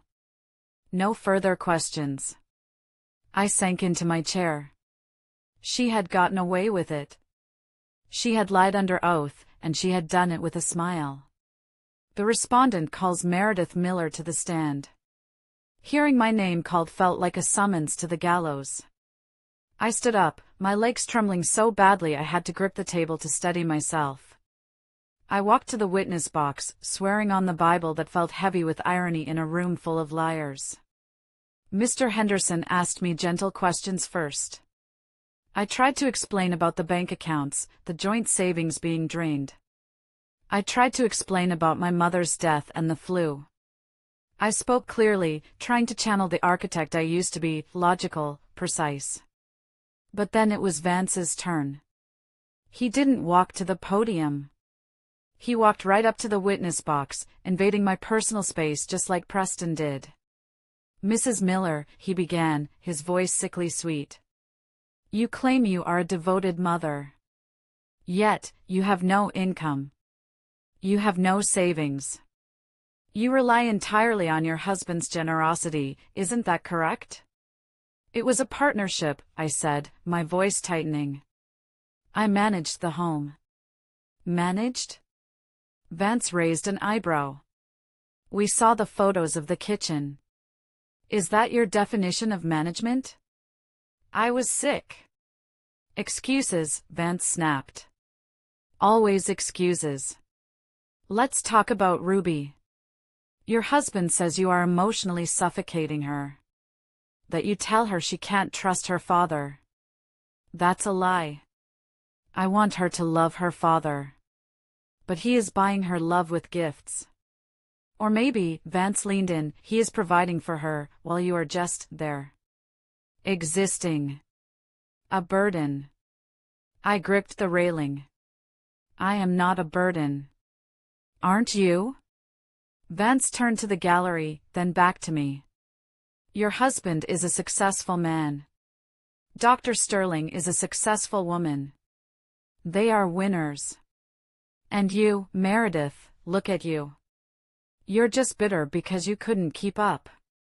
I gave up my career for him. You gave up because you couldn't hack it, Vance said coldly. Preston told me. He said you were a mediocre architect at best. He said he married you out of pity. It was a lie. I knew it was a lie. I was top of my class. But hearing that Preston had been mocking me to his lawyer, to Bianca, to everyone, it cracked something inside me. That is not true. I raised my voice. And now, Vance continued, ignoring me, you want to drag Ruby down with you. You want to make her mediocre too. You want to keep her in this small town, in a small life, instead of letting her go to Zurich where she can flourish. She is 7. I screamed. She needs her mother. She needs a stable mother. Vance shouted back, his face inches from mine. Not a woman who screams. Not a woman who falls apart. Look at this. He slammed a large photograph onto the railing in front of me.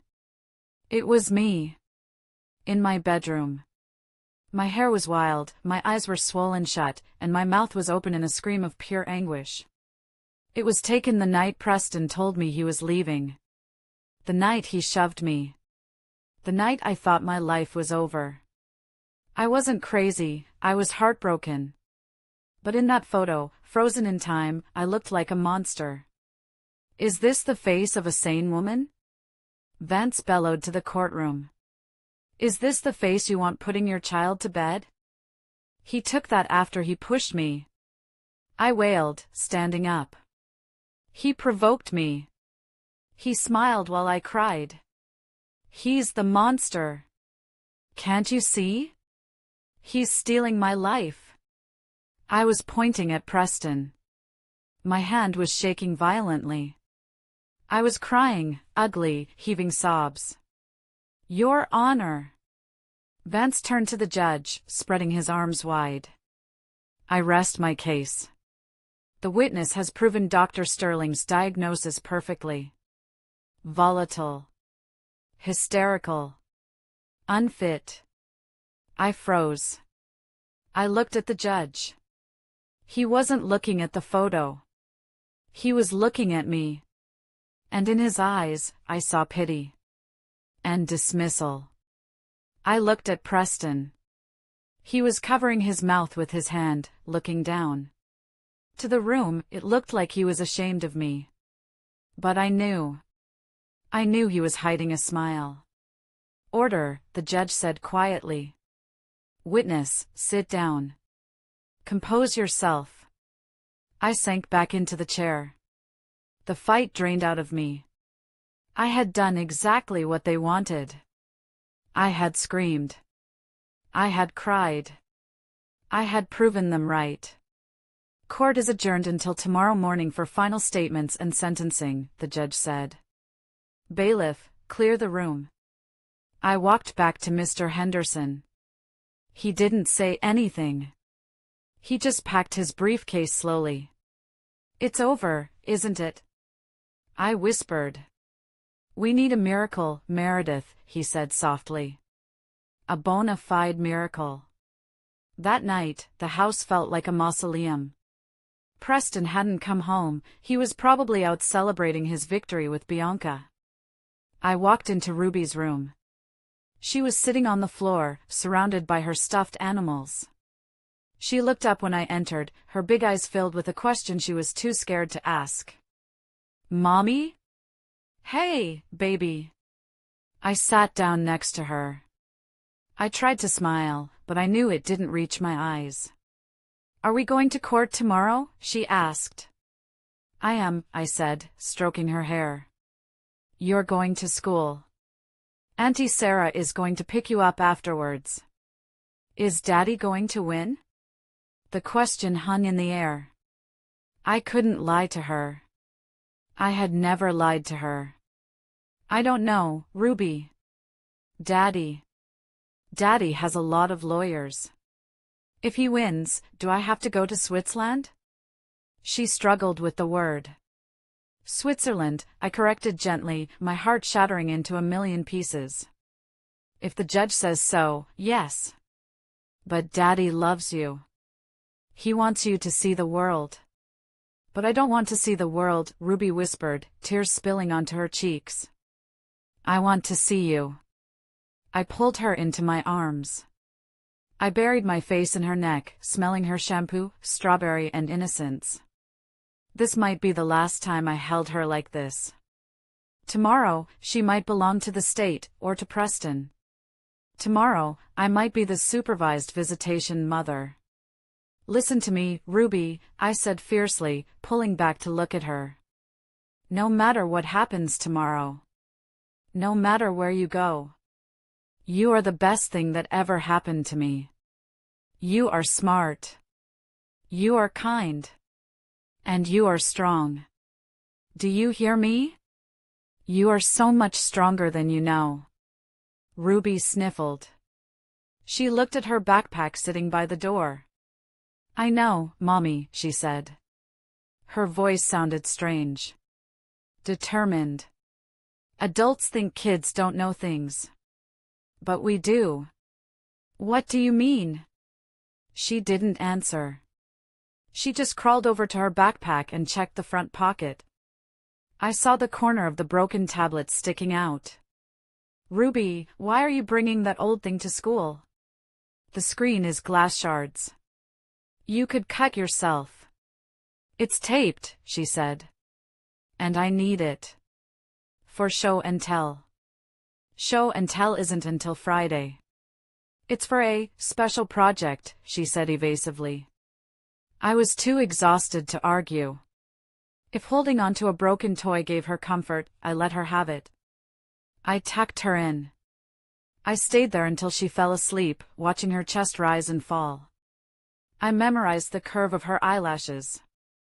I memorized the way her hand curled under her chin. I went to my room, but I didn't sleep. I sat by the window, watching the moon rise over the suburban street that had been my prison and my sanctuary. I felt a hollowness inside me so deep it echoed. I thought about all the women out there who had lost. The women who were outsmarted by men with more money and fewer morals. I felt their pain mixing with mine. And this is where I need you to pause with me for a second. My heart felt like it was being squeezed by a giant hand in that dark room. I know that somewhere out there, you are listening to this, and maybe you know this pain. Maybe you've felt helpless. If you are still here with me, listening to my story, please help me by liking this video and commenting the number 1 below. It tells me that you are amazing, and it tells me that I am not alone in this journey. Your support is the invisible thread holding me together right now. Please, comment 1 so I can see you. And now, let me tell you about the day the world stopped turning. The final day of the trial. Judgment Day. The courtroom was packed. Preston had brought his parents. They sat in the front row, looking at me with disdain. Bianca was there too, sitting right behind Preston, wearing a modest blue dress today, playing the role of the supportive consultant. The judge entered. We all stood. Be seated, he said. He didn't look happy. He shuffled his papers. I have reviewed the evidence. I have reviewed the testimony of the expert witness, Dr. Sterling. I have reviewed the financial records. He took off his glasses and rubbed the bridge of his nose. This is a difficult case. However, the court's primary duty is the safety and stability of the minor child. The evidence presented regarding Mrs. Miller's emotional volatility is compelling. My heart stopped. He was going to do it. Furthermore, the judge continued, Mr. Miller has presented a viable plan for relocation that offers the child significant educational advantages in Europe. Therefore, it is the ruling of this court that creak. The heavy double doors at the back of the courtroom groaned open. It was a loud, jarring sound in the silent room. Everyone turned. A bailiff stood there, looking confused. And ducking under his arm was a small figure in a pink puffer coat. Ruby. My sister, who was supposed to be picking her up from school, was running up behind her, looking frantic. Ruby! Stop! You can't go in there. Ruby? I gasped, half rising from my seat. Preston stood up. What is the meaning of this? Why is my daughter here? Get her out! Vance shouted. This is a closed session. But Ruby didn't stop. She walked right down the center aisle. She looked tiny in the massive room, but she walked with a determination that made her look 10 feet tall. She wasn't looking at me. She wasn't looking at Preston. She was looking directly at the judge. Young lady, the judge said, his voice stern but surprised. You cannot be in here. Ruby stopped at the gate that separated the gallery from the court floor. She gripped the wooden railing. Are you the boss? Ruby asked, her voice trembling but clear. The judge blinked. I am the judge, yes. My daddy said you're going to make me go away, Ruby said. He said you're going to make me live with him and Auntie B. Ruby, stop this instant. Preston yelled, his face turning red. Sarah! Get her out of here! No! Ruby shouted back, spinning to face her father. I won't go! You're a liar!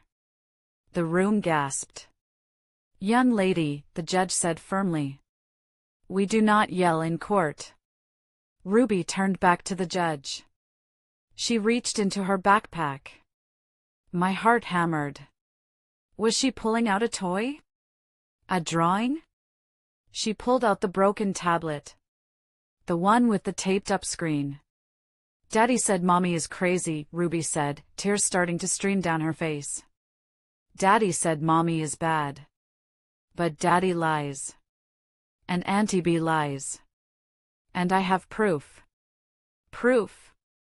The judge leaned forward. Ruby, put that away. Preston lunged toward the gate, but the bailiff stepped in his way.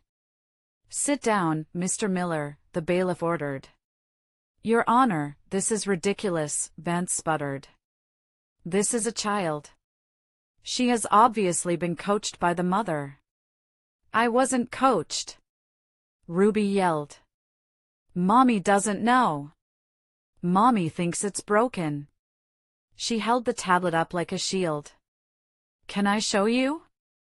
Ruby asked the judge. Please? Before you send me away? The judge looked at Preston, who was sweating. He looked at me, sitting there in shock. And he looked at the little girl holding a piece of shattered glass and plastic. Bailiff, the judge said slowly. Take the device from the child. Connect it to the court display. Objection! Vance screamed. We don't know the provenance of this digital evidence. Overruled, the judge said, his eyes narrowing. It's in the best interest of the child. I want to see what she thinks is so important. The room went dead silent. The bailiff took the tablet. He plugged a cable into the side. The large monitors on the walls flickered to life. Preston sank into his chair. He put his head in his hands. And then, the video began to play. The screen was black for a second. Then, an image appeared. The angle was low, shooting upward from the floor level, partially obscured by green leaves. It was the view from behind the large ficus plant in our living room. The timestamp in the corner read, November 12, 8:45 p.m. That was the night Ruby ran away. The night I was at the movies. In the video, Preston walked into the frame. He was wearing his silk robe. He was holding a glass of red wine. God, she's so pathetic, Preston said, his voice crystal clear through the court speakers. Did you see her face when I told her I was taking the kid? Another figure walked into the frame. Bianca. She wasn't wearing the professional suit she wore in court. She was wearing my robe. She was wearing my silk robe, the one Preston gave me for our anniversary 3 years ago. You're too hard on her, darling, Bianca purred, taking the wine glass from him. She laughed. Just kidding. She's a doormat. Honestly, I don't know how you stayed with her for 15 years. She's so beige. I stayed for the image, Preston said, pulling Bianca onto his lap on the sofa. But the image is expensive. And now that the assets are moved, I don't need the image anymore. A collective gasp swept through the courtroom. I covered my mouth. My tears flowed freely now. Seeing them, hearing them, it was 1,000 times worse than imagining it. On the screen, Bianca kissed his neck. Are you sure the transfer to the Cayman account cleared? I tried to access the funds for the contractor in Zurich and it was pending. It cleared this morning, Preston said. 2 million. Untraceable. Meredith will get half of the house equity, which is nothing after the mortgage, and I walk away with the cash kingdom. And the kid? Bianca asked, tracing his jawline. Do we really have to take her? She's annoying, Preston. She stares at me. We have to take her, Preston replied. If I leave her with Meredith, the court might force me to pay child support. Massive child support. If I have full custody? I pay 0. Plus, it kills Meredith. That's the cherry on top. You're evil, Bianca giggled. I love it. I'm not evil, Preston smirked. I'm just a winner. In the courtroom, Preston wasn't moving. He was frozen, staring at the table. Vance, his lawyer, was frantically shuffling papers, looking like he wanted to crawl under the floor. But the video wasn't over. If you are feeling the rage bubbling up inside you right now, seeing this injustice, you are not alone. My blood was boiling. If you are ready to see these two get what they deserve, hit that like button right now. Let's watch karma strike together. The video continued. The couple on the screen settled deeper into the sofa, completely unaware that a 7-year-old was recording their destruction from 5 feet away. What about the psych report? Preston asked in the video. Is it ready? Bianca took a sip of wine. Drafted it this morning. It's a masterpiece of fiction, if I do say so myself. Did you include the thing about the park? Oh, absolutely, Bianca said. I took that story you told me, about her crying when her mom died, and I twisted it beautifully. Manic episode in public. Child endangerment. The judge will eat it up. And the diagnosis? Borderline personality disorder, Bianca declared proudly. It's the perfect diagnosis for a difficult ex-wife. It explains the anger, the tears, the victimhood. It makes everything she says sound like a symptom, not a fact. You're a genius, Preston kissed her. But what if the judge asks for a second opinion? He won't, Bianca said confidently. I have the credentials. Plus, Vance is going to provoke her in court. Remember the plan? Use the photo. The one I took when I shoved her? Yes. Vance will show it to her. He'll call her crazy. She'll scream. She'll cry. And boom, diagnosis confirmed. She'll prove she's unstable right in front of the bailiff. God, I love it when you talk dirty, Preston laughed. The video ended with the sound of clinking glasses. The screen went black. For 3 seconds, there was absolute silence in the courtroom. No one breathed. No one moved.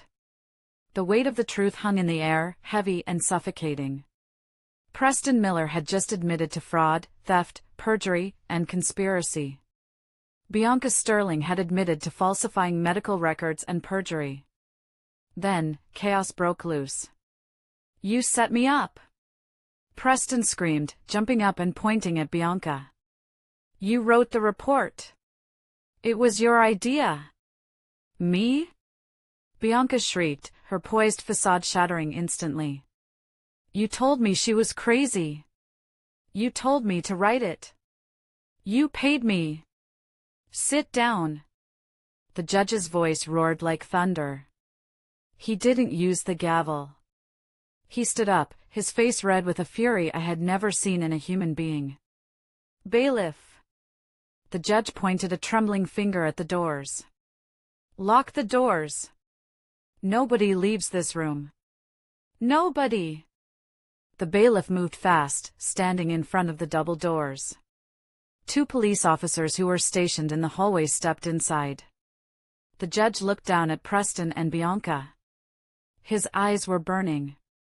In 30 years on the bench, the judge said, his voice shaking with rage, I have seen liars. I have seen thieves. But I have never seen such a calculated, malicious mockery of this court. He turned to Vance. Counselor, did you know about this? Vance stood up, his hands raised in surrender. Your Honor, I had no idea. I was relying on the expert witness. I am withdrawing as counsel immediately. Wise choice, the judge spat. Because you'll be lucky if you aren't disbarred for negligence. He turned his gaze to Bianca Sterling.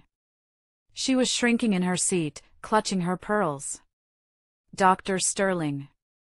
You stood in my court, under oath, and presented a fabricated medical diagnosis to strip a mother of her child? I. Bianca stammered. It was a theoretical assessment. It was perjury. The judge slammed his hand on the desk. It was child abuse. And you, Mr. Miller. You admitted to hiding assets. You admitted to provoking your wife to frame her. The judge looked at Ruby, who was still standing at the gate, looking scared but brave. His expression softened instantly. Young lady, he said gently. Thank you. You are the bravest person in this room. He looked back at the officers. Officers, take Mr. Miller and Ms. Sterling into custody immediately.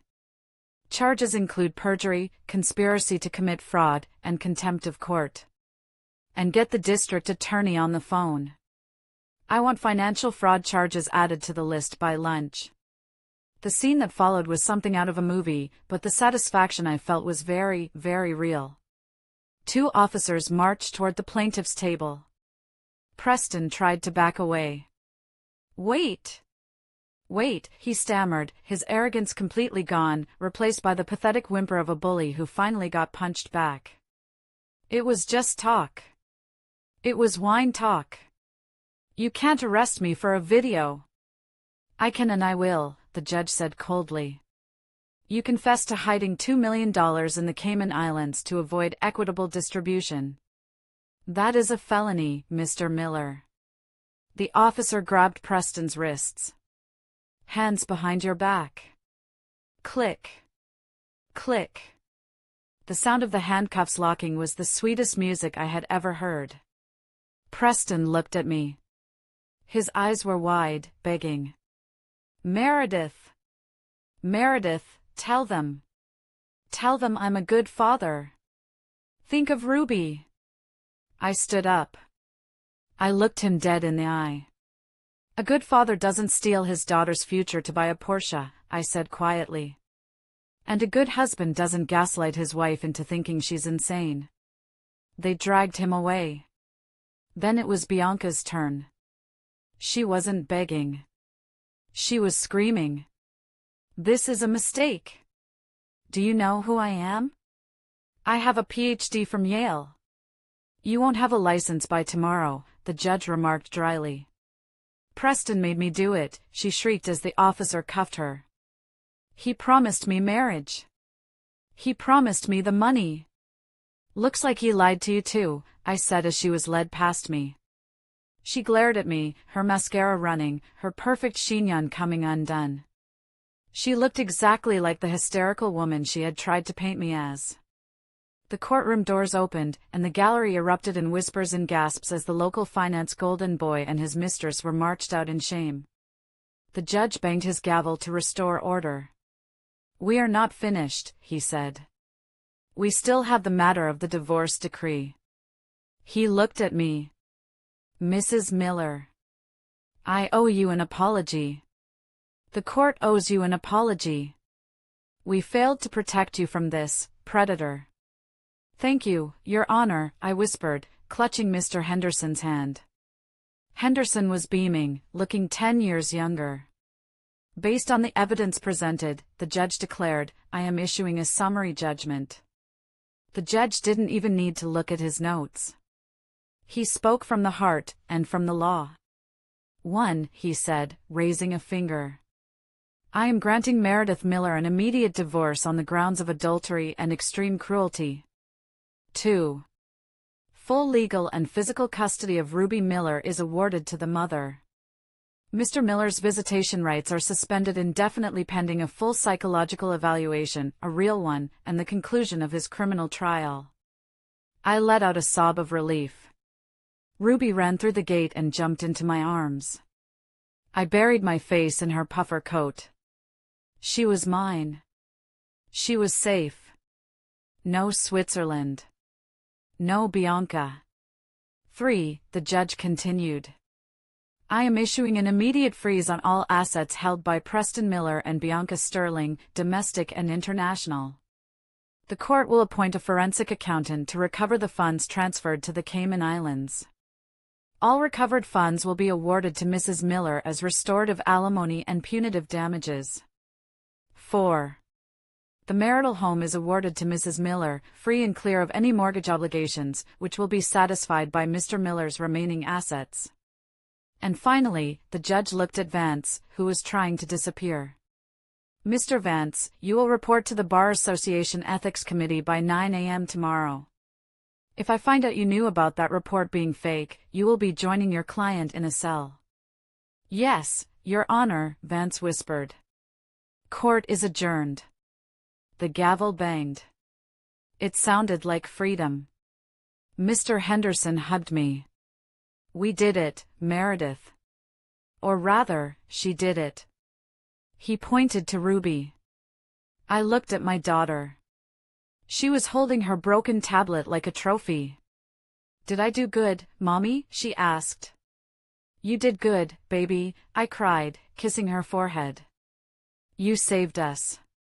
We walked out of the courthouse into the bright winter sun. The air was cold, but for the first time in months, I didn't feel it. I felt warm. I felt light. Preston and Bianca were already in the back of police cruisers, surrounded by flashing lights. I didn't even look at them. They were my past. Ruby was my future. 6 months later. The smell of burnt toast and silence is gone from my life. Now, my kitchen smells of vanilla and fresh paint. I sold the big house. I couldn't live there anymore. Too many ghosts in the hallways. With the settlement money, and yes, the forensic accountants found every single penny Preston tried to hide, I bought a beautiful, sunlit farmhouse with a big garden. I also reopened my design studio. Meredith Miller Interiors is officially open for business. My first client? The judge's wife. Funny how life works. Ruby is thriving. She goes to a new school where she joined the robotics club. She hasn't asked about her father much. He's currently awaiting trial and looking at 10 to 15 years for fraud and perjury. Bianca lost her license and is facing jail time too. One afternoon, Ruby and I were painting the walls of her new bedroom, a bright, cheerful yellow. "Mom," Ruby said, dipping her brush. "Can I ask you something?" "Anything, sweetie." "Why did you cry that day in court? When the bad lawyer yelled at you?" I put down my roller. I wiped my hands on a rag. "Because I was scared, Ruby. I thought nobody believed me." Ruby nodded thoughtfully. "That's why I fixed the tablet." "You know," I said, sitting down next to her on the drop cloth, "I still don't understand how you knew to record them. Or why you kept it a secret." Ruby smiled. It was a mischievous smile, full of intelligence. "Remember when you bought me the science kit? The one about observation?" "Yes. It said that a good scientist observes nature without disturbing it. If the animals know you are watching, they act different." I laughed. "So Daddy and Bianca were the animals?" "Yup," Ruby said, popping the pea. "Daddy told me you were dumb. He said, Mommy is too dumb to know what we're doing. But I know you're not dumb. You're the smartest person I know. You can build houses in your head." My eyes welled up. "So," Ruby continued, "I knew if I told you about Bianca, you would yell at Daddy. And if you yelled, Daddy would stop doing the bad things in front of me. He would hide. So I stayed quiet. I waited until I had what's the word Mr. Henderson used? Evidence? Yeah. Evidence. I waited until I had the evidence. And then I waited for the right time to use it. Like a trap. I stared at my 7-year-old daughter. She wasn't just smart. She was terrifyingly brilliant. She had outsmarted a millionaire and a PhD psychologist with a broken tablet and the patience of a saint. "You are incredible, Ruby Miller," I said, hugging her tight. "But next time? Just tell Mommy, okay? No more secret missions." "Okay," she giggled. "Unless you get a boyfriend. Then I'm investigating him too." We both laughed, the sound echoing in our new, happy home. I looked out the window at the garden. The frost was gone. The flowers were blooming. I had lost a husband, but I had found myself. And I had raised a daughter who knew the difference between a price tag and true value. Preston thought he could break us. He thought he could buy happiness and steal our future. But in the end, he learned the hardest lesson of all: you can't build a kingdom on lies, especially when there's a little girl with a broken tablet watching your every move. And that, my friends, is how I got my life back. Thank you so much for listening to my story. It wasn't easy to tell, but I hope it reminds you that no matter how dark it gets, the truth always finds a way into the light. If you enjoyed this story and want to support me, please like this video and subscribe to the channel. And tell me in the comments, have you ever had a child spot something you missed? I'd love to hear your stories. Until next time, stay strong and trust your instincts.